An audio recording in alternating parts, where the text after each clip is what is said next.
So let's say you want to send in content from other application like Microsoft Word or Excel, PowerPoint, whatever, into OneNote.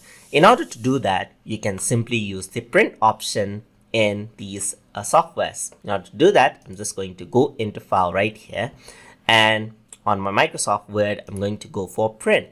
So once I do that, instead of selecting the printer, you can simply select OneNote. So send to OneNote 2016. This is the option I have. If you have a different version, then it might show 2019 or maybe other versions right here. So I'm just going to select this out right here. All right.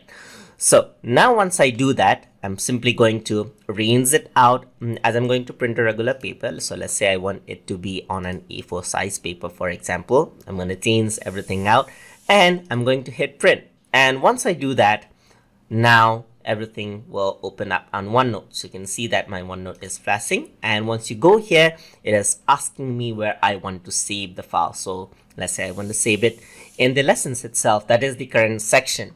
Or you can also save it in Quick Notes, which is selected by default, or you can select one of them and check this out to make it a default option on where OneNotes will be saved. So in my case, I'm just going to select lessons, and I'm not going to check this on because maybe I want the Quick Notes to remain default, just like that. All right, so once I do that, I'm going to press OK, and it brings in the Microsoft Word document, as you can see right here.